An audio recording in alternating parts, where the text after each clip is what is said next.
Suppose एखादा नवीन businessman आहे, त्याला ज्वेलरी बिझनेसमध्ये एंटर करायचे, पण त्याला त्याच्याबद्दल नॉलेज नाही. मग त्यानं कुठल्या गोष्टी लक्षात घेतल्या पाहिजे? तुम्हाला तुमचा एक USP शोधावा लागेल, त्या USP वरती काम करावं लागेल, कस्टमरपर्यंत तो तुम्हाला पोहोचवावा लागेल, हे सगळ्यात पहिली गोष्ट आहे.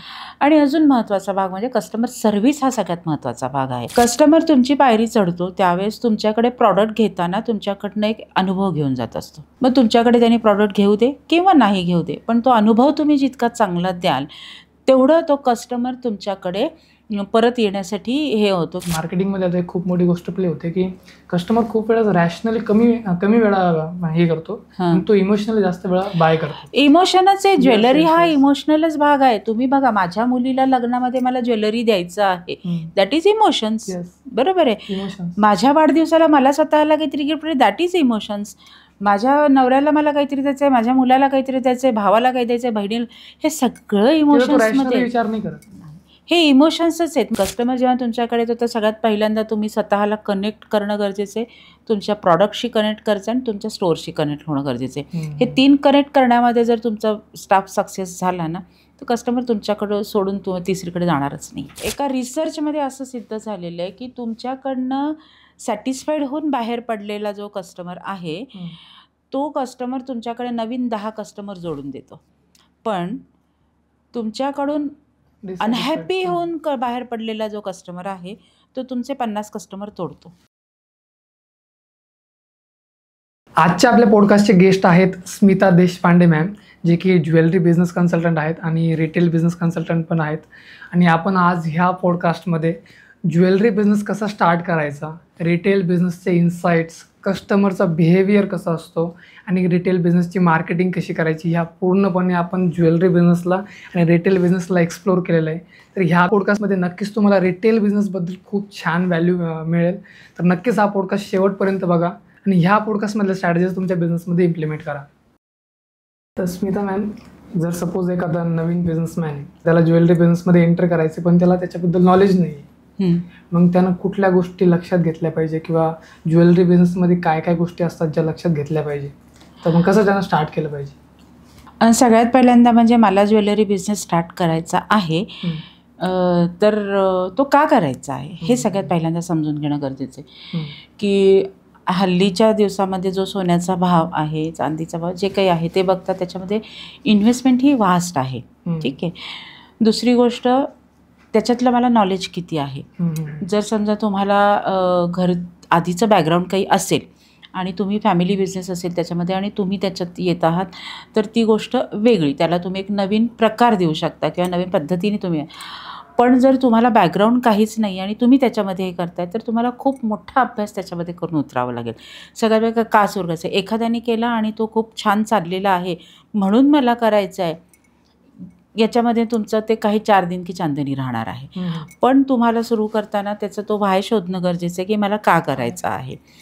करताना तुम्हाला त्याचा अभ्यास सगळ्या दृष्टीने करणं गरजेचं आहे. तो म्हणजे तुमचं जिओग्राफिकली त्याचा रिसर्च तुम्हाला करणं गरजेचं आहे की जिओग्राफिकली तुम्ही कुठे सुरू करत आहात, तुमची कोणत्या प्रकारची ज्वेलरी आहे, ती ज्वेलरी लाईक आपण एकदा डेप्थमध्ये जाऊ. सपोज आता मला लोकेशन निवडायची, तर मग बेस्ट लोकेशन कशी असते किंवा कुठली लोकेशन बेस्ट असते, ज्या लोकेशनला त्याचं राईट ऑडियन्स पण राहील किंवा तिथे ते स्पेंडिंग पॉवर परत तो कस्टमर तिथे जास्त स्पेंड करेल, म्हणजे पर्टिक्युलर राईट ऑडियन्स किंवा राईट लोकेशन कशी निवडायची?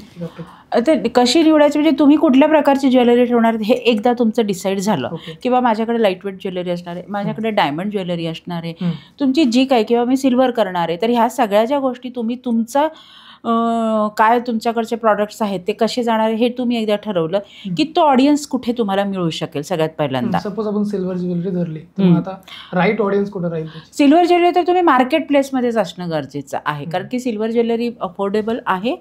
तुमच्याकडे वॉक इनमध्ये लोक येऊ शकतात आणि त्याला फारसं कंपॅरिझन किंवा कॉम्पिटिशन नाही आहे, की बाबा शेजारी पण तुमच्या ते सिल्वरवाले जरी असले तरी तुमच्याकडे ते हे घेऊ शकतात. आणि आता सध्याचं भाव वाढत्या भावाप्रमाणे गोल्डला सिल्वर हा एक पर्याय झालेला आहेच आहे. सो तुम्ही तिथे करू शकता. पण तुम्ही सिल्वरचं जर समजा कोरेगाव पार्क वगैरे साईडला जर तुम्ही करत असाल तर ॲट दॅट टाईम तिथल्या लोकांना कशी लागेल अशी ज्वेलरी तुमच्याकडे असणं आवश्यक आहे.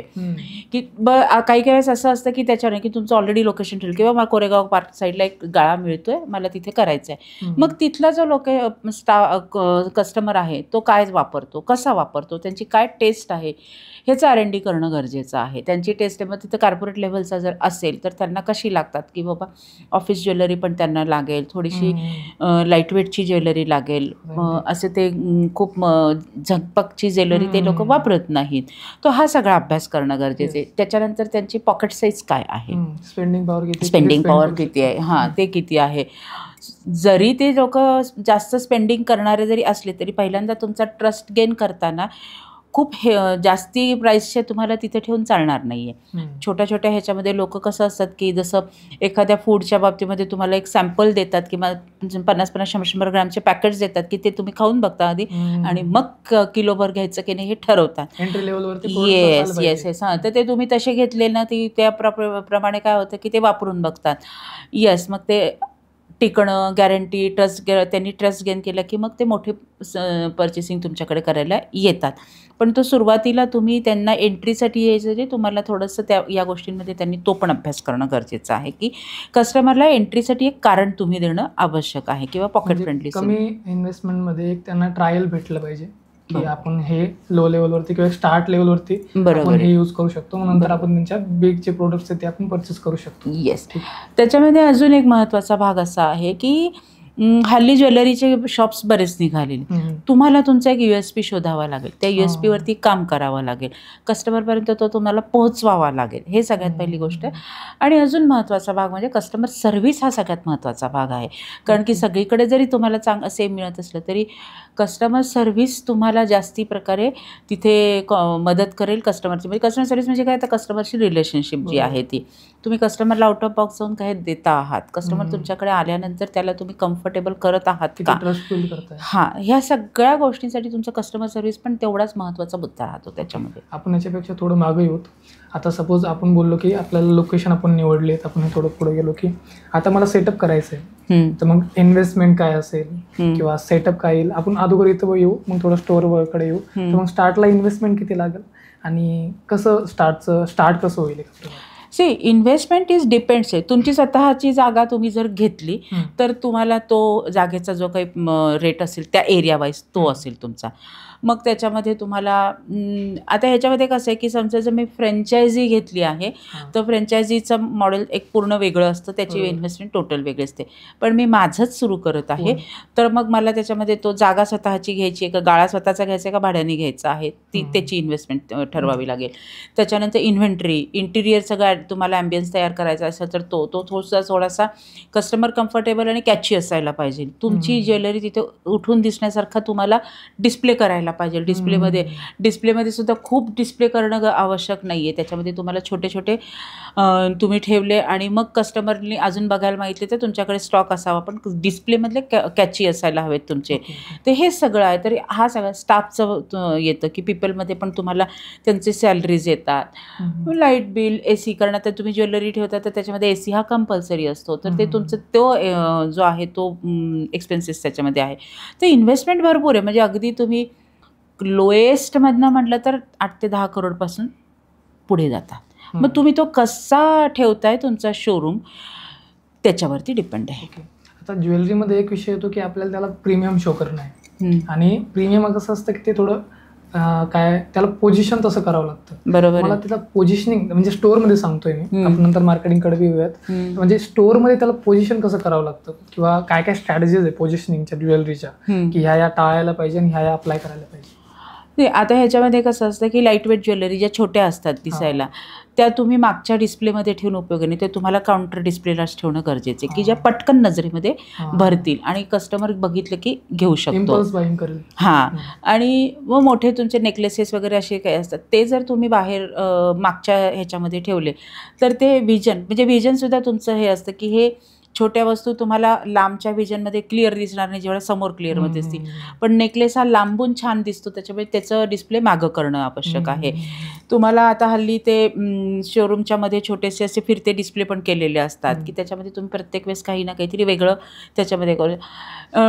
तुम्ही आजकालच्या टेक्निकली गोष्टींचा पण खूप त्याच्यामध्ये तुम्ही समावेश करू शकतात, की आता हल्ली अशा काही ॲप्स म्हणा किंवा असे काही हे निघालेत की ज्याच्यामध्ये कस्टमरनी त्याच्यामध्ये बघितले की त्यांचा चेहरा आणि मग ते ज्वेलरी त्याच्यावरती तुम्ही ऑनलाईन दाखवून ते म्हणजे टच करायची पण गरज नाही, पण कस्टमर बघू शकतो की मला हे कसं दिसतं आहे, AI च्या थ्रू दिसतं आहे आणि मग कस्टमर ते घेण्यासाठी तयार होतो. मिरर आणि तर असतो, पण त्याच्याशिवाय तुम्हाला ती ज्वेलरी तुमच्या कुठल्या ड्रेसवरती कशी जाईल ते त्याच्यासाठी ते ॲप्स असतात, त्याच्यामधनं तुम्ही स्वतः कस्टमरला तो फील देऊ शकतात की त्यांनी फंक्शनला घातल्यानंतर किंवा ज्याही ऑकेजनसाठी ते घेतात त्यांना ते कसं दिसेल वगैरे ह्या सगळ्या गोष्टीचा, ज्याला तुम्ही डायरेक्ट वेअर न करता ॲपवरनं देऊ शकता. हे आहे.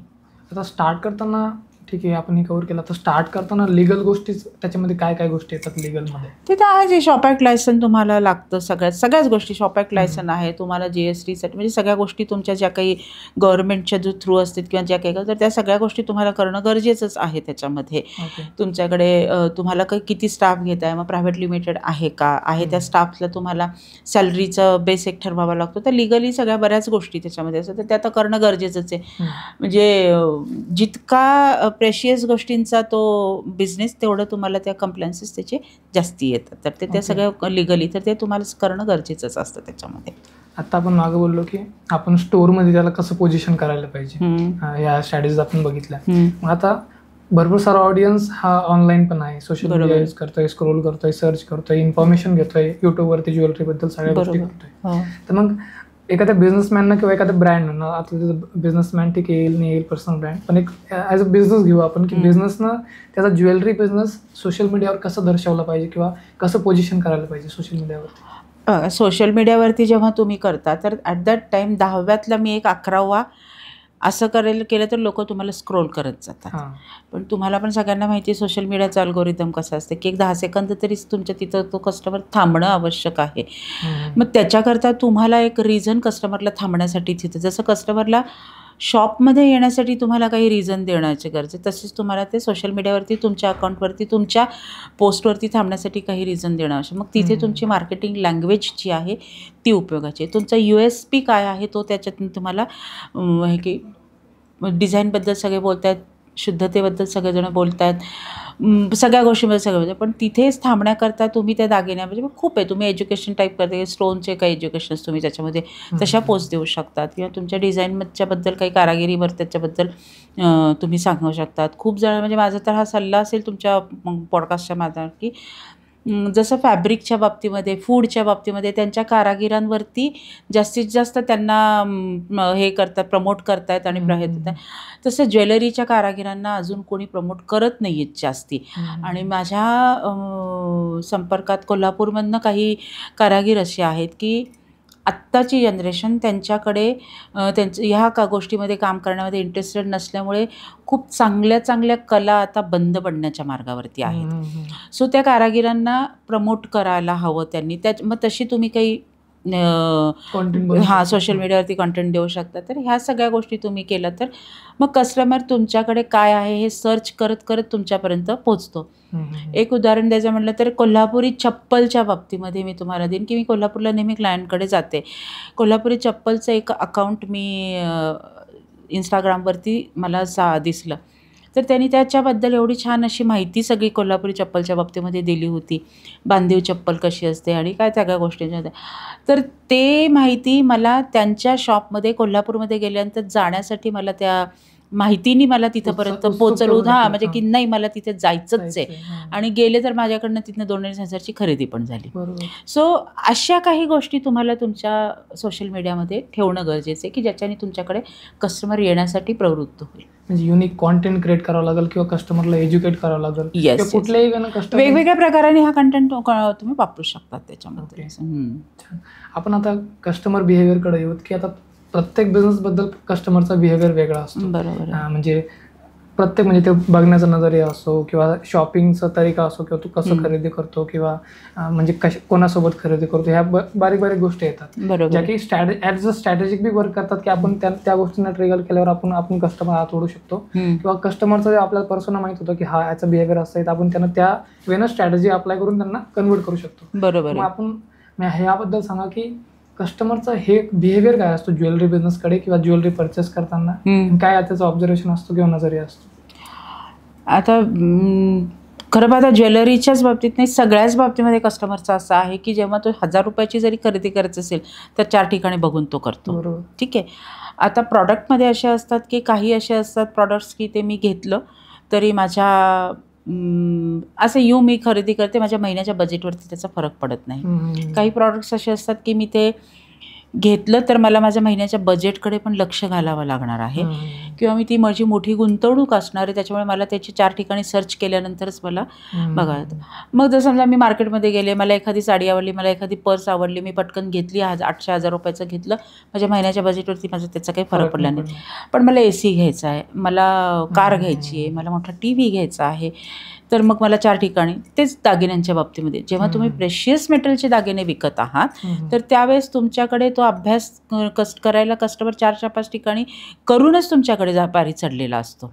तर अशा वेळेस तुम्हाला त्या कस्टमरला म्हणजे तुमचे स्टाफ एवढा ट्रेन असायला पाहिजे की त्यांना ते लक्षात यायला पाहिजे की हा 4 ठिकाणी अभ्यास करून माझ्याकडे आलेला. एक्झॅक्टली. हां, कस्टमर तुमची पायरी चढतो त्यावेळेस तुमच्याकडे प्रॉडक्ट घेताना तुमच्याकडनं एक अनुभव घेऊन जात असतो, एक्सपिरियन्स घेऊन जातो, अनुभव घेऊन जातो. मग तुमच्याकडे त्यांनी प्रॉडक्ट घेऊ दे किंवा नाही घेऊ दे, पण तो अनुभव तुम्ही जितका चांगला द्याल तेवढं तो कस्टमर तुमच्याकडे परत येण्यासाठी हे होतो की बाबा काय ठीक आहे, आत्ता माझा बजेटचा प्रॉब्लेम असेल, चॉईसचा प्रॉब्लेम असेल, काही कुठल्या प्रॉब्लेममुळे आत्ता कस्टमरने तुमच्याकडे वस्तू घेतलेली नाही आहे, पण येस त्याच्या डोक्यामध्ये तुम्ही राहिलेला आहात कुठल्या ना कुठल्या की तुम्ही जी सर्व्हिस दिलेली आहे, जी रिलेशनशिप तुम्ही त्याच्याशी तयार केलेली आहे, त्याला ज्या पद्धतीने कम्फर्ट केलेलं की नवीन पायरी चढताना तो असं इकडे तिकडे बघतोय, पण तुम्ही या सगळ्या गोष्टी ऑब्झर्व केलेल्या करतात आणि मग कस्टमरच्या तुम्ही रजिस्टर होतात माइंडमध्ये आणि मग त्यावेळेस जरी नाही येतलं तरी नेक्स्ट टाईम त्याच्यासमोर जेव्हा पर्चेसिंग येतं त्यावेळेस तो तुमची पायरी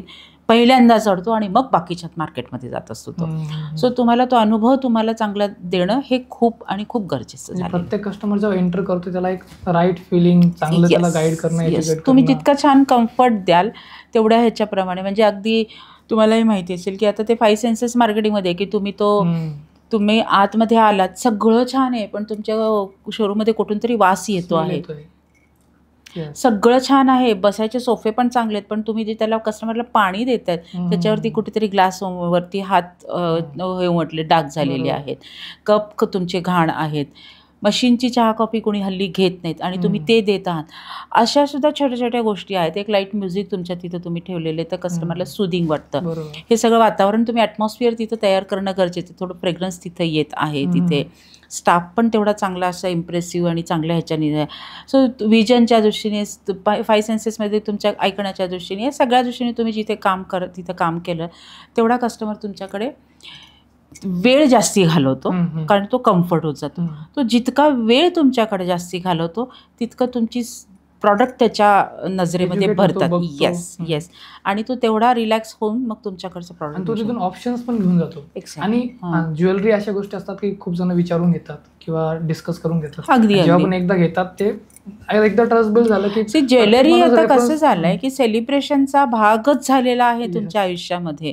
आणि पॅन्डेमिकमध्ये लोक सेलिब्रेशन खूप छान प्रकारे शिकलेले आहेत आणि मग आता तर बघा ना जे होत नव्हते तेही डेज आता सगळेजण सेलिब्रेट करतायत आणि कपड्यांसारखा ज्वेलरी हा त्याचा एक भाग झालेला आहे.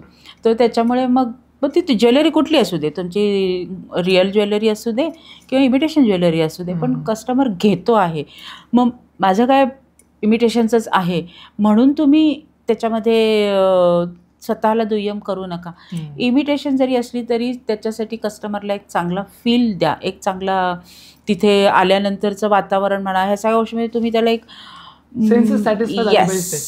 येस आणि मग तुमच्याकडे तो कस्टमर परत येण्यासाठी 100% येणार, अगदी 100% येणार. तर त्या गोष्टींवरती कारण ऑप्शन्स भरपूर आहेत ना कस्टमरला बाहेर. मग तुमच्याकडनं तुम्ही काय देणार आहात तर तुम्ही हेच तुम्ही त्यांना जर दाखवलं ना तर कस्टमर तुम्ही स्वतः तर गेलं आणि इतरांना पण तुम्हाला रिकमेंड करेल तुमच्यासाठी. आणि मार्केटिंगमध्ये आता एक खूप मोठी गोष्ट प्ले होते की कस्टमर खूप वेळा रॅशनली कमी वेळा हे करतो, पण तो इमोशनली जास्त वेळा बाय करतो. इमोशनच आहे. ज्वेलरी yes, हा yes. इमोशनलच भाग आहे. तुम्ही बघा, माझ्या मुलीला लग्नामध्ये मला ज्वेलरी द्यायचं आहे, दॅट इज इमोशन्स. Yes. बरोबर आहे. इमोशन्स. माझ्या वाढदिवसाला मला स्वतःला काहीतरी गिफ्ट, दॅट इज इमोशन्स. माझ्या नवऱ्याला मला काहीतरी द्यायचं आहे, माझ्या मुलाला काहीतरी द्यायचं आहे, भावाला काही द्यायचं आहे, बहिणीला, हे सगळं इमोशन्समध्ये, विचार नाही करत. हे इमोशन्सच आहेत. मग ज्वेलरी, मी माझ्या ट्रेनिंग्समध्ये पण स्टाफला नेहमी सांगते की तुम्ही कस्टमरला वस्तू विकताना तुम्ही वस्तू विकायचं हे डोक्यात घेऊ नका. कस्टमर तुमच्याकडे एक प्रॉब्लेम घेऊन आलेला आहे, त्याच्यामागे त्याच्या काही इमोशन्स आहेत, त्याची काही स्वप्न आहेत, तर तुम्ही त्याला वस्तू विकतंय हे डोक्यात न घेता त्याचे इमोशन्सना, त्याच्या भावनांना तुम्ही व्हॅल्यू करत आहात, त्याचे स्वप्न तुम्ही पूर्ण करत आहात, ह्या दृष्टीने बघून तुम्ही तो सेल करा. कस्टमरशी तुम्ही छानपैकी कनेक्ट होतात. कस्टमर जेव्हा तुमच्याकडे येतो तर सगळ्यात पहिल्यांदा तुम्ही स्वतःला कनेक्ट करणं गरजेचं आहे, तुमच्या प्रॉडक्टशी कनेक्ट करायचं आणि तुमच्या स्टोअरशी कनेक्ट होणं गरजेचं आहे. हे 3 कनेक्ट करण्यामध्ये जर तुमचा स्टाफ सक्सेस झाला ना, तर कस्टमर तुमच्याकडं सोडून तिसरीकडे जाणारच नाही. ओके मॅम, आता मी याच्या व्यतिरिक्त एक म्हणजे इंडस्ट्री रिलेटेड विचारतो की आता मालाबार डायमंड्स अँड हे ब्रँड आहे, अजून तनिष्क आहे, तर हे ब्रँड जे एवढे मोठे बनले आहेत तर यांच्या मागे तुम्हाला काय वाटतं 4 ते 5 स्ट्रॅटेजीज, ते काय एवढे मोठे बनले आणि काय त्यांच्या मागे काय काय स्ट्रॅटेजीज, त्यांनी कसं एवढं मोठा म्हणजे बिल्ड केलं एम्पायर ज्वेलरी इंडस्ट्रीमध्ये? प्रत्येकजण बिझनेसमध्ये येतो सुरुवातीला तर तो स्क्रॅचपासूनच आलेला असतो, पण जेव्हा तुम्ही सुरू करता त्यावेळेस तुमचं सिस्टीम, प्रोसेस, या सगळ्या गोष्टी तुम्हाला घेऊनच पुढे जावं लागत असतं. तर मलाबार असू दे, पुन्हा तुमचं मार्केटिंग पण तर सिस्टीम प्रोसेसमध्ये तर तुम्ही जसं म्हणतात की ह्याच्या वेगवेगळ्या ब्रँचेस आहेत, तिथले ते जिथे असेल, म्हणजे जर ते कर्नाटकात असेल तर तो तिथले लोकल स्टाफ घेतात, हैदराबाद असेल तर तिकडचा घेतात, महाराष्ट्रात असेल तर महाराष्ट्रातला घेतात. सो तिथल्या जेवढ्या, पण त्यांचे सिस्टीम सेम असतात.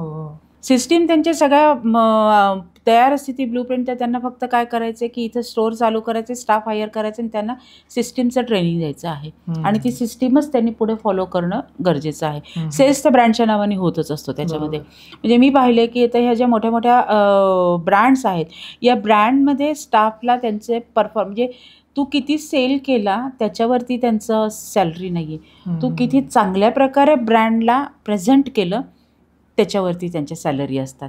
जर त्यांनी स्वतः त्यांना जे काही नॉर्म्स दिलेले आहेत ग्रूमिंगचे म्हणा किंवा ह्याचे, ते जर त्यांनी कंप्लीट नाही केले तर त्याचं त्या दिवशीचा ग्रेड कमी येतो आणि तेच त्याच्या मंथली सॅलरी आणि अप्रायझल्समध्ये रिफ्लेक्ट होत असतं. त्याच्यामुळे हे लोकांनी हे सगळे हे स्टँडर्ड्स कस्टमर्सला स्वतः सेट केलेले, सिस्टीम प्रोसेसच्या असतील, दागिन्यांच्या बाबतीमध्ये असतील, मेकिंगच्या बाबतीमध्ये असतील, डिझाईन्सच्या बाबतीमध्ये काहीतरी युनिकनेस त्यांनी त्यांच्यामध्ये ठेवलेला आहे आणि त्याच्यामुळेच ते आज इतके मोठे झालेले आहेत. ओके मॅम, मला ते एक स्पेसिफिक ब्रँड आठवत नाही आहे, परंतु त्यांचं व्हर्टिकल आणि हॉरिझॉन्टल अलाइनमेंट त्यांनी त्याच्यामध्ये बिल्ड केलेलं आहे की ते गोल्डच्या मायनिंगपासून तर गोल्ड विकण्यापर्यंत पण ते वर्क करतात. पण ते मला अजून आठवत नाही बरोबर. पण आता मला ह्याबद्दल सांगा की गोल्ड मायनिंगपासून ते गोल्ड विकण्यापर्यंत त्याची प्रोसेसेस काय असतात किंवा किती मार्जिन्स प्ले होतात कुठल्या लेवलवरती, त्याबद्दल बोल. सगळ्यात पहिल्यांदा बघा, जिथे खाणीमध्ये गोल्ड मिळतं, ठीक आहे, ते रॉ स्वरूपामध्ये असतं. मग ते त्याच्या काही त्या ह्या असतात ज्याच्यामधनं ते फिल्टर करून त्याच्यातनं त्या म्हणजे मातीमध्ये असतात, ते माती फॉर्ममध्ये त्याच्यातनं सोनं फॉर्म काढून घेतात, सोनं वेगळं करतात. मग त्याच्यानंतर त्याचे तुम्ही विटा म्हणा किंवा अशा गोष्टी करतात, बिस्किट्स वगैरे.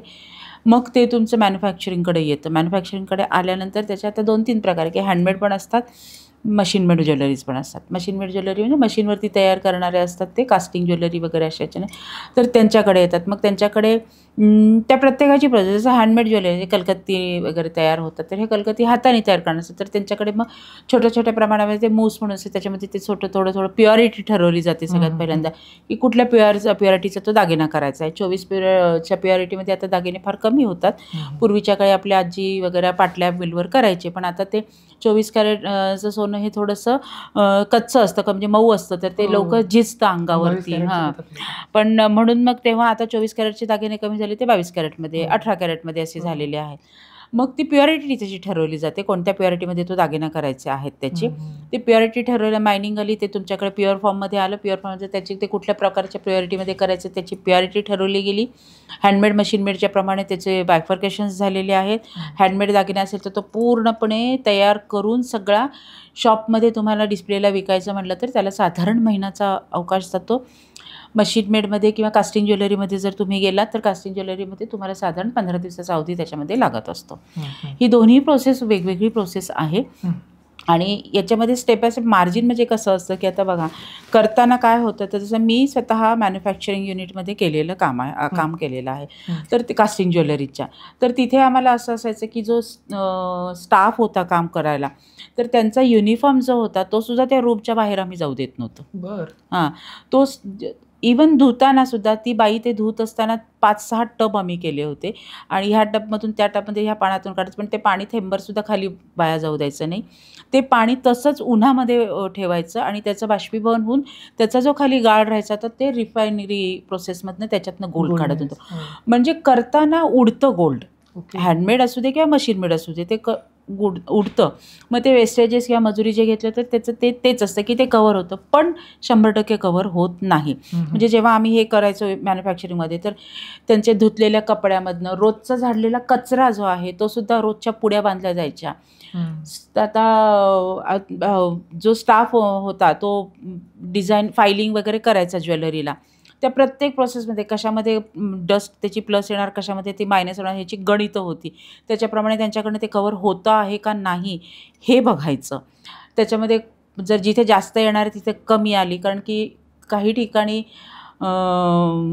इतके हुशार कारागीर असतात की त्याच्यामध्ये लाकडाचा चुरा किंवा ते आता ते हँडमेड फायलिंग वगैरे करतात तर हाताला घाम वगैरे होतो म्हणून हाताला पावडर करतात, ती पावडर त्याच्यामध्ये मिक्स करणं. सो ते ऑपरेशन लेवलवरती पण त्याचा मोठा अभ्यास असतो. तर हे सगळं नुकसान तुमच्या डोक्यामध्ये समोर तुम्हाला त्याचे गणितं करायला पाहिजे. त्याच्यातनं तुम्ही किती रिकव्हर करतायत आणि मग उरलेलं रिकव्हर तुम्हाला रिफायनरीमधनं होणार आहे, पण तरी ते 100% होणार नाही. तर ह्या प्रत्येक स्टेजवरती त्याची मार्जिन ठरली जाते आणि मग त्या सगळ्या कॉस्टिंग्स ॲड करूनच मग तुम्ही रिटेल शोरूममध्ये तुमचा तो दागिना विकला जातो. तिथे एक वेगळ्या कॉस्टिंग असतात की तो तुमच्याकडे किती दिवस राहणार आहे, गोल्डचे भाव सगळे वरचेवर फ्लॅक्च्युएट होत असतात, त्याची डिस्प्लेची कॉस्ट असते, पुन्हा तो तुमचा इंटिरियरचा कॉस्ट येतो, स्टाफचा पगार येतो. प्रत्येक टप्प्यामध्ये एक वेगवेगळ्या मार्जिन्स असतात आणि त्याच्याप्रमाणे त्याची कॉस्ट ठरत असते. मॅम आता गोल्डला ॲज अ सेफ इन्व्हेस्टमेंट बघितलं जातं, पण आता गोल्डला कुठल्या गोष्टी इन्फ्लुएन्स करतात? प्राईस कमी येण्यावरती शक्यतो कमी तर नाही आहेत पण वाढतंय, तर मग त्याला कुठल्या गोष्टी इन्फ्लुएन्स करतात की गोल्डचे प्राईस वाढतात किंवा कमी होतात मेनली? गोल्डला इन्फ्लुएन्स करू, कारण त्यात इज अ प्रेशियस मटेरियल. काय असं होतं, प्रेशियस मेटल आहे. असं होतं की त्यातल्या व्हरायटीमध्ये म्हणजे तुम्हाला गोल्डचं जर समजा लोकांना ऑप्शन्स तयार होतात तर ते 1 ग्रॅम ज्वेलरी किंवा सिल्वर ज्वेलरी किंवा इतर ज्वेलरीमध्ये आहे तर ते ऑप्शन्स तयार होतात. पण गोल्डची काय रेट कमी होण्याकरता बाकीच्या गोष्टी काही त्याला मॅटर करत नाहीत. का झालेलं आहे? कारण की भारतामध्ये इव्हन आपल्याच लोकांमध्ये संस्कृतीमध्ये सोनं हे सगळ्यात महत्त्वाचं लक्ष्मी म्हणून मानलं गेलेलं आहे. पहिली इन्व्हेस्टमेंट म्हणा किंवा पहिली काही करायचं तर म्हणजे बघा जन्मलेल्या बाळापासून सोन्याचा सुरुवातीचा आयुर्वेदिक पण म्हणजे तो शारीरिक पण हे याच्यासाठी आध्यात्मिक लेव्हलवरती सगळ्याच लेव्हल सांस्कृतिक लेव्हल प्रत्येक ठिकाणी सोन्याला बघितलं गेलेलं आहे. त्याच्यामुळे भारतामध्ये सोन्याचं महत्त्व आहेच आहे. म्हणजे त्याला हो, म्हणजे पूर्वीच्या काळी जर सोन्याची लंका म्हणायचे तर हे खरंच तो सोन्याचा धून तर हे आहे. म्हणजे गरीबातली गरीब बाई तिला एक छोटासा मणी मंगळसूत्र का असेना पण तिला तो महत्त्वाचा असतो. त्याच्यामुळे कॉम्पिटिशनमध्ये सोन्याच्या बाबतीमध्ये मी म्हणते की कुठल्या गोष्टी नाही येऊ शकत. त्याच्यामुळे त्याचं एक स्वतःचं व्हॅल्यू नेहमी वाढणारच आहे आणि दॅट इज प्रेशियस मटेरियल. त्याच्यामुळे ती होत राहणार आहे. वाढता भाव जो आहे तो तुम्हाला नाही, तो तुम्हाला लोकांना वाढता भाव असं वाटतं की अरे एवढं वाढलं, पण एका दृष्टीने मी म्हणते ती मिथ आहे. वाढता सोन्याचा भाव वाढतो म्हणजे तुमच्या जुन्या सोन्याला पण महत्व आलंच आहे ना. बरोबर आहे ना. येस. म्हणजे इन्व्हेस्टमेंट ग्रो होते म्हणजे बघा ना आता कोविडच्या आधी 40,000 वगैरेचा भाव होता. कोविडच्या नंतर 60,000 70,000च्या आसपासमध्ये गेला. 40,000च्या भावाला 20,000चा हाईक मिळाला ना. एक्सचेंजमध्ये तुम्हाला एक्सचेंज व्हॅल्यू वाढली त्याच्यामध्ये. त्याच्यामुळे तुम्हाला सोन्यामध्ये ती एक तुमची सेकंडरी गुंतवणूकच आहे. बरं, दुसरी गोष्ट, तुम्हाला 11th आवरला तुमची जमिनी किंवा बँकेतल्या एफ-डीज कामाला येत नाहीत, जितक्या पटकन तुमचं गोल्ड कामाला येतं. त्याच्यामुळे ती तुम्हाला एक अर्जंट नेसेसरी हे देते तुम्हाला, गुंतवणूक म्हणजे ते कामाला येतं तुम्हाला. सो त्याच्यासाठी सुद्धा सोनं तुमचं महत्त्वाचं. ह्या सगळ्या गोष्टी आहेत. बरं, काही ठिकाणी ते गोल्डचे ETF, गोल्ड बॉन्ड आहेत, ETF आहेत, की ज्याच्यामुळे तुम्हाला फिजिकली तुमच्याकडे सोनं जरी नाही घेतलं तरी ते तुमचे ते तुमचं असतं, की जे तुम्हाला इमर्जन्सीमध्ये तुम्ही ते वापरू शकतात. सो सोन्याचं महत्त्व भारतामध्ये खूप आहे आणि ते कधी कमी होणार नाही, कितीही भाव झाला. येस. होईल काय, की बाबा भाव वाढला म्हणून 10 ग्राम घेणारा 5 ग्राम घेईल, पण घेईल. तुम्ही आत्ताच बघा, पाडवा, अक्षय तृतीया भाव वाढलाय, पण तरीसुद्धा गुंजभर का असेना, ग्रामभर का असेना, पण लोक मुहूर्ताला सोनं घेणार म्हणजे घेतीलच. इतकं महत्त्व भारतामध्ये सोन्याचं आहे. ओके मॅम, एक ज्वेलरी बिझनेसबद्दल एक लास्ट क्वेश्चन, मग आपण थोडं रिटेल बिझनेसकडे वळूयात. की ज्वेलरी बिझनेसमध्ये कुठल्या प्रोज आहे आणि कुठल्या कॉन्स आहेत, की ह्या गोष्टी हार्ड आहेत किंवा ह्या गोष्टी थोड्या अशा आहेत की थोड्या हार्ड आहेत, आणि काही गोष्टी अशा आहेत की ह्या पॉझिटिव्ह गोष्टी आहेत आणि काही निगेटिव्ह गोष्टी? निगेटिव्ह मला नाही वाटत. तुम्ही सपोज मार्केटिंगमध्ये बघू शकता की हार्ड आहे बघ कस्टमर एक्वायर करायला, किंवा ऑपरेशन्समध्ये जर लाईक तुम्ही म्हणले की मॅन्युफॅक्चरिंगमध्ये बिल्ड करताना खूप अवघड आहे, ऑपरेशन्समध्ये खूप ध्यान द्यावं लागतं किंवा कॉस्ट मॅनेज करण्यासाठी. लाईक ह्या गोष्टी पॉझिटिव्ह तर भरपूर साऱ्या आहेत. नाही, आता तुम्ही जेव्हा रिटेल काउंटरवरती येता, जेव्हा तुमच्या कस्टमरशी संबंध यायला लागतो, तर ॲट दॅट टाईम तुम्हाला खूप काळजी घेणं गरजेचं आहे. एका रिसर्चमध्ये असं सिद्ध झालेलं आहे की तुमच्याकडनं सॅटिस्फाईड होऊन बाहेर पडलेला जो कस्टमर आहे, तो कस्टमर तुमच्याकडे नवीन 10 कस्टमर जोडून देतो. ओके.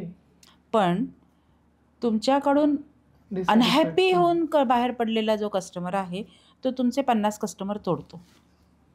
अगेन सायकोलॉजी रिलेट होते. तुमच्याकडे समजा तुम्हाला काही चांगली गोष्ट तुमच्या घरी घडत असेल, फार पटकन तुम्ही डिंडोरा नाही पिटत ना. नाही, थोडं नको, कोणाची दृष्ट लागायला नको बाबा, म्हणून आपण ती सिलेक्टेड लोकांना, अशाच लोकांसाठी जे तुमच्या जवळचे विश्वासाचे, जे तुमचं चांगलं झालेलं त्यांना बघू शकतात अशा ह्याच्यामध्ये. पण तेच एखादी चुकीची गोष्ट असेल आणि तुम्हाला म्हणजे काहीतरी ॲक्सिडेंट झाला किंवा काही चुकीची गोष्ट घडली, तर लोक पकडून प्रत्येकाला ते शेअर करतात. दिस इज माणसाची वृत्ती, की चांगलं फार पटकन सांगितलं जात नाही, पण चुकीचं जे आहे ते मसाला लावून सांगितलं जातं, है ना. सो त्याच्यामुळे तुमच्याकडचा जो कस्टमर जो आहे, तो तुमच्याकडनं सॅटिस्फाईड, म्हणजे तुमच्याकडं प्रॉडक्ट घेऊ दे किंवा नाही घेऊ दे, पण तो तुमच्याकडनं सॅटिस्फाईड होऊन बाहेर पडणं अत्यंत महत्त्वाचं आहे. हा सगळ्यात पहिला मोठा टास्क आहे.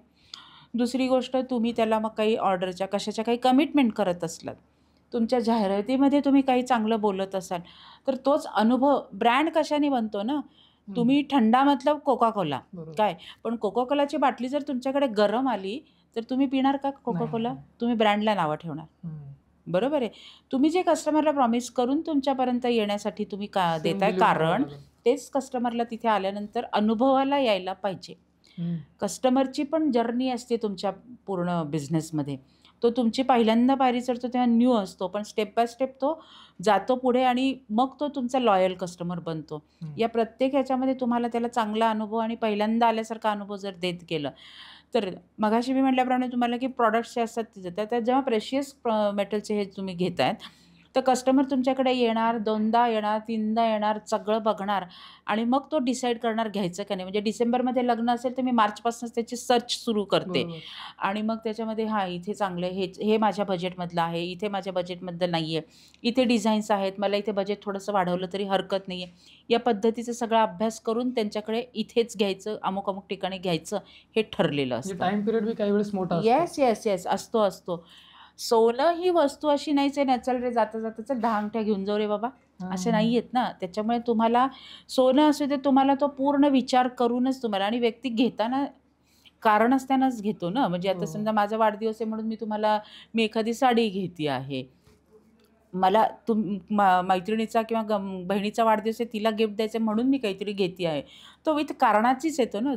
राहत चालते घरात, टाइमपास होत नाही आहे म्हणून मी जाऊन बाहेर अशा ठिकाणी मॉलमध्ये फिरतात लोक, खरेदी करणारे कमी असतात त्याच्यामध्ये. सो ह्या प्रकारे कस्टमरच्या त्या सगळ्यासाठीच गोष्टी ज्या आहेत ते सॅटिस्फॅक्शन लेवलवरती तुम्हाला उतरणं खूप गरजेचं आहे. कॉम्पिटिटर तुमचा काय करतो आहे ते तुम्हाला लक्षात घेणं गरजेचं आहे जेव्हा तुम्ही मार्केटमध्ये उतरताय. तुमच्या कॉम्पिटिटरचे वीक पॉईंट हे तुमचे स्ट्रॉंग पॉईंट बनणं गरजेचं आहे. तो मार्केटचा रिसर्च केलं की एखाद्या कस्टमरकडे समजा ज्वेलरीशीच बोलतो तर ज्वेलरीच्या बाबतीमध्ये असं आहे की ज्वेलरी घेतात पण ते रिपेरीचे चार्जेस घेत आहेत. कस्टमर त्यांच्याकडे जात नाही. पण तुम्ही जर असं ठेवलं की तुमच्याकडची जी ज्वेलरी घेतल्यानंतर तुम्ही वर्षभरामधनं तुम्हाला आम्ही 2 पॉलिश फ्री देतो, ठीक आहे. जर तेव्हा तो असं करता तर कस्टमर तुमच्याकडे किंवा एक रिपेरी तुम्हाला फ्री देतो असं केलं तर कस्टमर काय करेल की बाबा ह्याच्याकडे मी घेतल्यानंतर मला एक रिपेअर पहिल्यांदा एक तर एवढं लवकर कोणी पॉलिश करत नाही किंवा रिपेअर करत नाही, तेवढंच जपूनच वापरतात. पण इन केस काही झालं तर येस हे मला ते करून देणार आहेत. सो त्याचा त्या गोष्टीचा जो वीक पॉईंट आहे तो तुमचा स्ट्रॉंग पॉईंट बनला. सो कस्टमर तुम्हाला मार्केटमध्ये तुम्हाला तुमच्या कॉम्पिटिटरचा पण अभ्यास करणं खूप गरजेचं आहे. करंट ट्रेंड काय चाललेले आहेत याचा पण तुम्हाला अभ्यास करणं गरजेचं आहे. दिवसेंदिवस कस्टमरचा आवडीचा पॅटर्न बदलतोय. सध्याच्या जनरेशनला काय आवडतं आहे, तुमच्याकडे येणारा कस्टमरचा एज ग्रुप काय आहे, जेंडर प्रमाणे कोणत्या जेंडरचे आहे, ह्या सगळ्या गोष्टींचा अभ्यास तुम्हाला करावाच लागतो जेव्हा तुम्ही फ्रंट फेसवरती येतात. मागच्या बाजूला असेल तर तुमच्या प्रॉडक्टची QC असणं गरजेचं आहे. ह्या सगळ्या गोष्टी करणं गरजेचं आहे. ओके, आता तुम्ही ह्या गोष्टी बोलल्या की टॅकल करू शकतो आपण. निगेटिव्ह गोष्टी बोलल्या तुम्ही, ह्या गोष्टी येतात त्यामध्ये. तर पॉझिटिव्ह गोष्टी काय काय येतात ज्वेलरी बिझनेसमध्ये की यार हे याचे ॲडव्हान्टेजेस आहे किंवा ह्या USPs आहे जे की बाकीच्या बिझनेसमध्ये नसणार? नाही, मी मस्त म्हणेन की प्रत्येक बिझनेसमध्ये आहे की तुमच्या पॉझिटिव्ह गोष्टी तुमच्या काय आहेत की तुमचा प्रॉडक्ट हा पॉझिटिव्ह आहे, तुमचा अँबियन्स काही कस्टमरला आल्यावर तुमच्याकडे कम्फर्ट वाटतं आहे, दॅट इज युअर पॉझिटिव्हिटी, ठीक आहे. तुमचा स्टाफ किती स्माईल करून तुम्हाला त्यांना सर्व करतो आहे, किती इन्फॉर्मेशन देऊन तुमचा सेल विकतो, तुमचा प्रॉडक्ट विकतो आहे, तो त्यांना किती चांगली सर्व्हिस देतो आहे, हे सुद्धा तुम्हाला तुमचा पॉझिटिव्ह पॉईंट होऊ शकतो.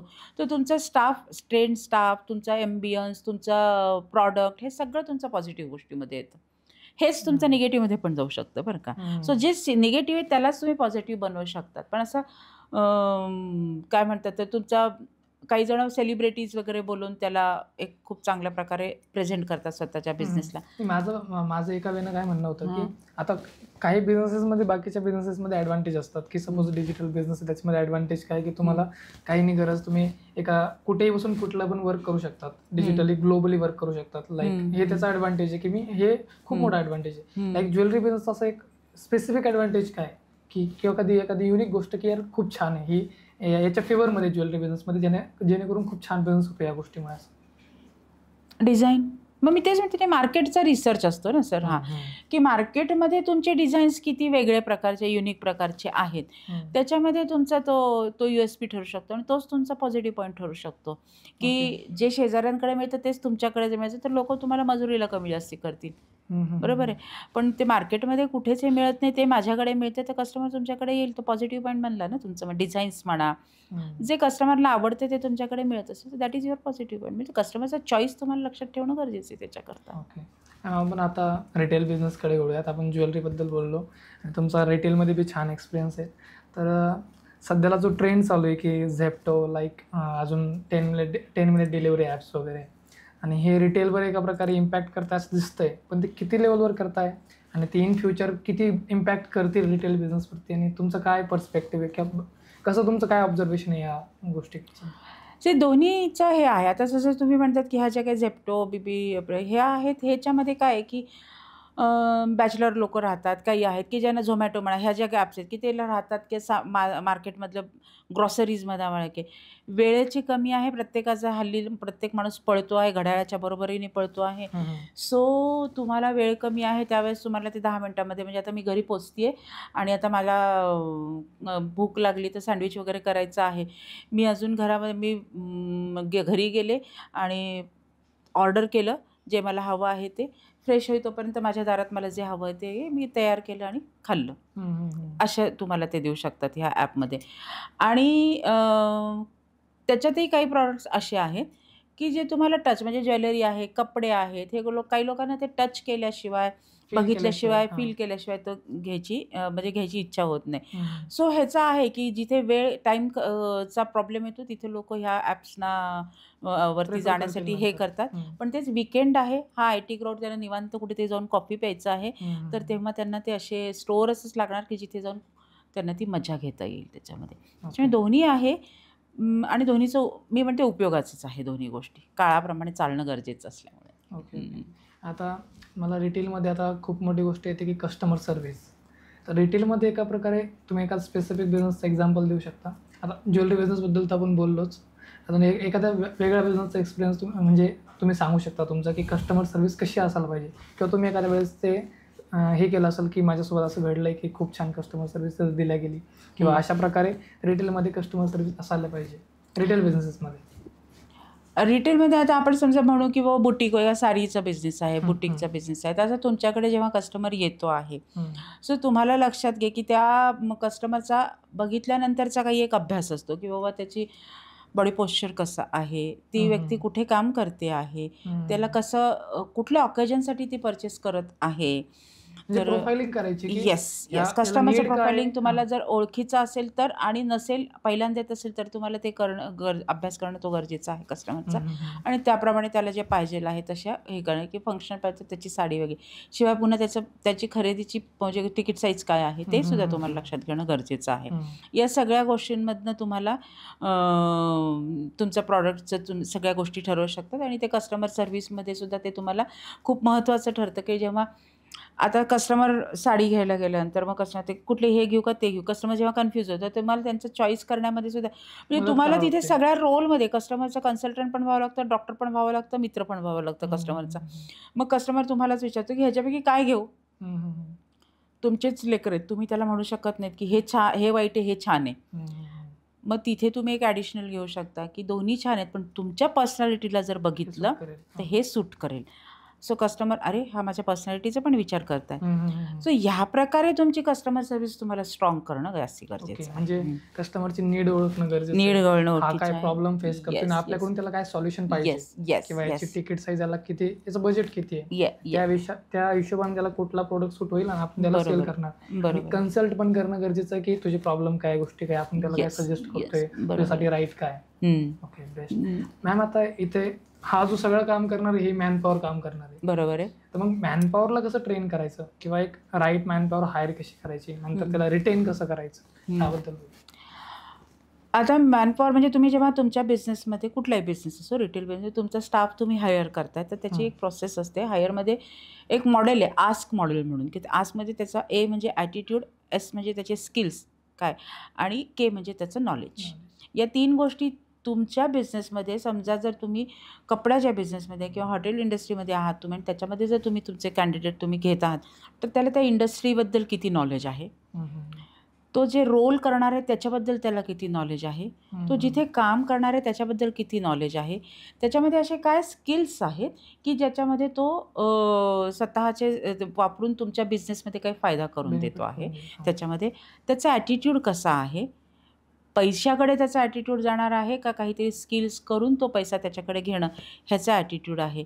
या सगळ्या गोष्टी त्याच्यामध्ये तुम्हाला हायर करताना बघणं गरजेचं आहे. त्याच्यानंतर मग त्यांना आपल्या बिझनेसबद्दल कसं ट्रेन करायचं, किंवा आपल्या एथिक्स असेल, किंवा आपल्या वे ऑफ कस्टमर हँडलिंग, ह्या त्या सगळ्या गोष्टी कसं ट्रेन करायचं. तुम्ही जेव्हा बिझनेस तुम्ही हे करता तर ह्याच्याचबरोबर मग तुमच्या स्वतःच्या बिझनेसचे काही तुमच्या पॉलिसीज ठरवणं गरजेचं आहे. तुमच्याकडे काही डिपार्टमेंट्स असतील तर त्याचे सिस्टीम SOPs ठरवणं गरजेचं आहे. व्यक्तीला पहिल्या दिवसापासून त्याला कुठल्या रोलवर काम करायचं आणि कसं काम करायचं आणि तो कोणासाठी काम, ह्या सगळ्या गोष्टीची माहिती from the day one, from the first our त्याला माहिती असणं गरजेचं आहे. नाहीतर काय होतं की बघतो त्या काउंटरला उभा राहा 8 दिवस, त्याला तो काय करतो, त्या 8 दिवसामध्ये तो बिझनेसमध्ये किंवा बाकीच्या गोष्टी शिकत नाहीत. स्टाफमधनं कोण काय करतं, कोणाचं काय करतं, ह्या सगळ्या गोष्टी डायरेक्शन नाही देत. म्हणून डे 1 पासून त्याला पूर्णपणे बिझी ठेवणं गरजेचं आहे. त्याला थोडंसं तुमचं ट्रेनिंग रूममधलं ट्रेनिंग गरजेचं आहे, फ्लोअरवरचं ट्रेनिंग गरजेचं आहे. तुमच्याकडे कुठले कुठले प्रॉडक्ट विकले जातात ते त्याला त्याच्याबद्दल माहिती देणं गरजेचं आहे. समजा क्लोदिंग इंडस्ट्रीमधलाच अनुभव घेऊन तो तिथे आलेला आहे. तर क्लोदिंगमध्ये सुद्धा जय हिंद म्हणा किंवा असे मोठे मोठे मान्यवर म्हणा, यांच्याकडे सुद्धा कस्टमर सर्व्हिसचा खूप मोठा हे आहे, भाग आहे, की ते सांभाळलं जातं कस्टमरला. रॉयल फॅमिलीज त्यांच्याकडे पर्चेसिंगला येतात, तेव्हा त्यांना त्याप्रमाणे सर्व्हिस देणं गरजेचं आहे, की त्यांना मग तिथं स्नॅक्स देणं, चहा कॉफी देणं, ह्या सगळ्या गोष्टी पण सांभाळणं गरजेचं आहे. तर या सगळ्या गोष्टींचं त्यांच्याकडे काय तुमची सिस्टीम आहे, म्हणजे कस्टमरच्या एंट्री टू एक्झिट ही सुद्धा एक मोठी प्रोसेस आहे. बरोबर. सेल्स ही सुद्धा एक मोठी प्रोसेस आहे. या सगळ्या सिस्टीम, प्रोसेस, फक्त एक डिपार्टमेंट, प्रत्येक प्रॉडक्ट, या सगळ्या गोष्टीचं तुमचं डॉक्युमेंटेशन तयार असणं गरजेचं आहे. सिस्टीम काय करते, सिस्टीम म्हणजे अशी करते की आता समजा मी एखाद्या टेलरकडे जाते, टेलरकडनं मी एखादी गोष्ट शिवायला त्यांना दिलेलं आहे. तिथे गेल्यानंतर ते सगळं दिलं, तो काही कारणाने मला ज्या दिवशी मिळणार आहे माझं ड्रेस म्हणा, जे काही आहे, त्या दिवशी तो टेलर गावाला गेलेला आहे आणि त्याचा दुसरा कोणीतरी व्यक्ती तिथे थांबलेला आहे. तो सगळं शोधतो, कुठेच नाही आहे मॅडम, माहीत नाही मला, असं म्हणतो आणि कस्टमर निघून जाते. इथे कस्टमर नाराज होणार.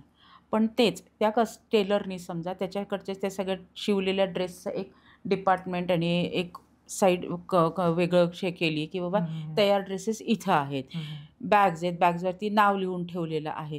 तर मग होणार काय, की तो दुसरा माणूस आहे ना, 1 मिनिट मॅडम, जाणार त्या काउंटरवरती, बघणार की इथे हे सगळं तयार आहे का, त्याच्यामध्ये ह्यांचं नाव आहे का, येस मॅडम ही तुमची पिशवी. सो हे सिस्टीम. राईट. तुमचा बिझनेस सिस्टीम बेस्ड बनवा, पर्सन बेस्ड बनवण्यापेक्षा हे सगळ्यात महत्त्वाचं. स्केलेबल असतं. हां, ते स्केलेबल असतं. तुमच्या स्टाफचे स्किल्स तुम्हाला तो सांगतो की बाबा माझं कम्युनिकेशन चांगलं सगळं, पण तरीसुद्धा तुमच्या सगळ्या बिझनेसची माहिती त्याला देताना तुमचं हेही ऑब्झर्वेशन असायला पाहिजे की तो व्यक्ती काय चांगलं करू शकतोय. मल्टीटास्किंग त्याच्याकडनं करून घेणं पण गरजेचे, जर हुशार व्यक्ती असेल तर हा सुद्धा अभ्यास आपल्याला तिथे बघायला पाहिजे. येस. आणि स्किल डेव्हलपमेंटसाठी त्यांना वेगवेगळं नॉलेज, थोडे छोटे पण ट्रेनिंग्स देणं गरजेचं आहे. सतत काम नाही, त्यांना थोडीशी एंटरटेनमेंट पण देणं गरजेचं आहे. सो अशा काही गोष्टींनी तुमचा स्टाफ तुम्ही रिटेन करू शकतात आणि त्यांना इथे माझ्या फ्युचरमध्ये काहीतरी मला ग्रोथ मिळणार आहे, स्कोप मिळणार आहे, एक चांगलं वातावरण तिथे असं तयार केलं तर तो तिथं तुमच्याकडे राहतोच ना. नाहीतर मग इथे 10,000 देतात तर तो 15,000 देण्याकडे पळणार, कारण की जर तुम्ही इथं वातावरण तयार केलेलं नाहीये तसं. म्हणजे कधी कधी वातावरण पण मॅटर करतं. जरी खूपच कधी कधी नेहमीच वातावरण करतं. मला मेंटली तिथे सगळं चांगलं मिळतं आहे, तर मला 2,000 कमी मिळतात पण काहीच नाही, मला हरकत नाही की माझ्या सगळ्या गोष्टी, म्हणजे प्रत्येक रिटर्न्स पैशातनं तर नाही आहेत, पण चल ठीक आहे. तर मी माझ्या एक ओळखीचे ज्वेलर्स असे आहेत, मोठे नावाजलेले आहेत, की त्यांच्याकडे स्टाफच्या मुलांची शिक्षण, काय तुझे प्रॉब्लेम्स आहेत बाबा मुलांच्या शिक्षण, ओके चल मुलांची शिक्षण मी केली. अशा छोट्या छोट्या गोष्टींचे त्यांच्याकडे त्यांनी वर्षाचं धान्य मी भरून दिलं. अशा गोष्टी केल्या की त्यांच्या गरजा ओळखून तुम्ही त्याला सॅटिस्फाईड केलं की तो स्टाफ तुमच्याकडे का नाही टिकणारच टिकणार. बाबा 2 वर्ष तू राहिला, 3 वर्ष तू राहिला, तुला अमुक पर्सेंट तुला बोनस दिलेला आहे. Increment is a different part, पण तू माझ्याकडे 3 वर्ष सेवा दिली म्हणून तुला एक छोटा बोनस मला मिळाला. सेलिब्रेट करतोय आपण. एक्झॅक्टली. तुम्ही पैसेच्या फॉर्ममध्ये द्या, तुम्ही वॉशिंग मशीन, एखादं फ्रीज, अशा काही फॉर्ममध्ये द्या, पण मग तो तुमच्याकडे देणं आणि घेणं ह्याचा बॅलन्स साधून जर तुम्ही त्याच्याशी वागलात आणि चांगलं वातावरण ठेवलं तर तो स्टाफ तुम्हाला सोडून जात नाहीत. खूप असे बिझनेस बघितले की त्यांच्याकडे 20-20 वर्ष तो स्टाफ टिकलेला आहे. या गोष्टी तर सगळ्या आत्ता आलेल्या आहेत, पण पहिल्यापासून त्याला एक फॅमिली मेंबर म्हणून तुम्हाला त्या स्टाफकडे त्यांनी पाहिलेलं आहे आणि म्हणून तो स्टाफ त्यांच्याशी लॉयल आहे इतके वर्ष. वाव. म्हणजे आपण स्टाफ रिटेन्शनबद्दल खूप छान बोललो मॅम. एक लास्ट क्वेश्चन आहे का आता, मग आपण एंडकडे बघूयात की टेक्नॉलॉजी कशी इम्प्लिमेंट करायची बिझनेसमध्ये आणि टेक्नॉलॉजीचं किती महत्त्व आहे. महत्त्व तर आहेच, पण एका प्रकारे एखादा बिझनेस कसं टेक्नॉलॉजी इम्प्लिमेंट करू शकतो, त्याच्याकडे अजून त्याने इम्प्लिमेंट नाही केलेलं. बेसिक लेवलवरती तो एक 10-1 लाखाचा बिझनेस करतोय, पण त्याला आता ग्रो करायचं टेक्नॉलॉजीच्या थ्रू, ऑटोमेशनकडे जायचं त्याला. तर मग त्यांना स्टार्ट कुठल्या सॉफ्टवेअर्सपासून किंवा सिस्टम्सपासून त्यांना चालू केलं पाहिजे आणि कसं ऑटोमेटपर्यंत जाईल. सॉफ्टवेअर तर सगळ्यात पहिली गोष्ट, आता इतके चांगले आलेले आहेत मार्केटमध्ये की त्या सॉफ्टवेअरमध्ये तुमचा इन्व्हेंटरीचा पण तुम्हाला अंदाज येतो की तुमच्याकडे काय इन्व्हेंटरी मॅनेजमेंट करू शकतो तुम्ही. त्याची परचेस बास्केट किंवा कुठले प्रॉडक्ट तुमच्याकडे कसे विकले जात आहेत, तुमचा कुठला रनिंग चांगला जाणारा प्रॉडक्ट आहे की तो तुमचा फास्ट मुव्हिंग म्हणतो ना आपण, तशामधला आहे, हे तुम्हाला तुमचे सॉफ्टवेअर दाखवू शकतो. सॉफ्टवेअरमध्ये तर तुम्हाला असे आहे की बाबा कस्टमरच्या ऑर्डर्सचा सुद्धा त्याच्यामध्ये हे आहे की आता तर, आणि अजून सॉफ्टवेअरमध्ये अजून असं आहे की बाबा तुमच्याकडे कस्टमर परचेस केल्यानंतर त्याचं बिल मारलं की तो दाराच्या बाहेर पडण्याच्या थँक्यू तुम्ही आमच्याकडे परचेस केल्याचा मेसेज त्याला जातो आहे. सो अशा टेक्नॉलॉजीमध्ये बऱ्याच गोष्टी आहेत. त्याचा तुम्ही जितका मदत घ्याल, शिवाय ऑपरेशन लेवलवरती सिस्टीम प्रोसेस तुमच्याकडे ठेवाल, तर तुमचा बिझनेस हळूहळू ऑटोमेशनकडे 100%. मी असं नाही म्हणत आज सिस्टीम लावली की महिन्याभरात ती बसेल. त्याला वेळ द्यावा लागतो, 100% वेळ द्यावा लागतो. पण तुम्ही जेव्हा तो वेळ देतात तर तुम्हाला त्याचे रिटर्न्स पण जे असतात ते फॉरएव्हर मिळत असतात. आणि टेक्नॉलॉजी मतलब कस्टमर सर्व्हिसमध्ये बी खूप मदत करतं. खूप आता तुमच्याकडे आलेल्या सॉफ्टवेअरमधनं तुम्ही कस्टमरचे बिल तयार होतात, तर तुमचा कस्टमरचा डेटा त्याच्यामध्ये आलेला आहे. सो तुम्ही कस्टमरची जर्नी तिथे बघू शकता. समजा स्मिता देशपांडे आहे, एका तुमच्या शॉपमध्ये आलेली आहे, वर्षभरामध्ये त्या कितीदा तुमच्याकडे आल्या, त्यांनी घेतलेले त्यांची तिकीट साईज काय आहे, चॉईस कसं आहे, कशा प्रकारचे त्यांनी प्रॉडक्ट आपल्याकडचे घेतलेले आहेत, हा अभ्यास तुम्ही तिथे करू शकतो. वर्षातनं एकदाच आलेले आहेत आणि त्याच्यानंतर 4 वर्ष झाले आलेल्याच नाही आहेत, मग त्यांना रिकनेक्ट करणं, हा ते कस्टमरचे जे कस्टमर रिलेशनशिप मॅनेजमेंटचे पण खूप चांगले सॉफ्टवेअर्स आता निघालेले आहेत, जो कस्टमरचा पूर्ण जर्नी तुमच्यापाशी दिलेला असतो, त्याच्या तुमच्या समोर येतो. त्याच्यामुळे तुम्हाला त्याच्यावरती टेक्निकली त्याचा पण तुम्हाला अभ्यास करणं गरजेचं आहे किंवा मदत घेणं गरजेचं आहे. इन्व्हेंटरीसाठी सुद्धा मी तुम्हाला सांगितलं, इन्व्हेंटरीमध्ये सुद्धा अनेक सॉफ्टवेअर असे आहेत की तुमचे सगळे बारकोडिंगच्या सिस्टीमनी सगळे आता विकले जातात. तर बारकोडिंगमध्ये तुमचा सगळा स्टॉक त्याच्यामध्ये असतो. तर तुमच्या आज जर समजा प्रॉडक्टमधले समजा 200 फिंगर रिंग्स तुमच्या स्टॉकला आहे, त्याच्यापैकी आज जर 10 विकल्या गेलं तर 190 तिथं आहे की नाही हे तुम्हाला स्कॅन एका दिवसात 1 तासामध्ये तुम्ही करू शकतात. सॉफ्टवेअरचा रिपोर्ट काढला की इतक्या इथे 190चं तुमचे तुम्ही फक्त डिस्प्लेमध्ये काउंट करून करू शकतात. महिन्यामधनं एकदा त्याचा सरप्राईज स्टॉक घेऊ शकतात. कमी होत आले की त्याच्यामध्ये बाबा 70% संपले की ते पुढचे 30% असेपर्यंत त्याची परचेस ऑर्डर काढून नवीन मागवायचं. ही इन्व्हेंटरी मॅनेजमेंटची परचेस बास्केट तयार केली तर या सगळ्या गोष्टी सॉफ्टवेअरमध्ये तुम्हाला रेडी असतात. ऑर्डर्स, कस्टमरचे बर्थडेज, ॲनिव्हर्सरीज, हे सगळे पॉपअप्स ते सॉफ्टवेअर तुम्हाला देत असतो. इन्व्हेंटरीबद्दल मला एक आठवलं की याच्यामध्ये एक FSN फॉर्म्युला अप्लाय होतो, फास्ट मुव्हिंग, स्लो मुव्हिंग आणि नॉन मुव्हिंग. आता जेव्हा आपल्याकडे टेक्नॉलॉजी असते आपल्याला इझिली कळतं की आपला कुठला प्रोडक्ट खूप जास्त जातोय, कुठला थोडा स्लो जातोय, कुठला नॉन मुव्हिंग आहे, म्हणजे कुठल्याला आपल्याला हटवायचं आहे, कुठल्याला आपल्याला थोडं ठीक आहे थोडं कमी पर्सेंटेजवर आपल्याला प्ले करायचं, किंवा कुठल्याला आपल्याला खूप जास्त आपल्या इन्व्हेंटरीमध्ये आणायचं आहे प्रोडक्टला. हे पण खूप इझी होतं आय थिंक मला असं वाटतं. हो, म्हणजे आता तुम्ही ज्याला FSN म्हणता तर त्याच्यामध्ये मी कानबान सिस्टीममध्ये मी तुम्हाला सांगते त्या गोष्टी की कानबान सिस्टीमप्रमाणे तुमच्याकडे 3 इन्व्हेंटरी हे 3 प्रकारचे, एक रनर असते, एक रिपीटर असते आणि एक स्ट्रेंजर असते. रनर इज वॉट तुमचे फास्ट मुव्हिंग आयटम्स आहेत. स्ट्रेंजर रनर आहे. रिपीटर म्हणजे काय आहे की बाबा त्या रोज नाही विकल्या. रनर इज रोज तुमच्या काउंटरवरती त्या विकल्या जातात.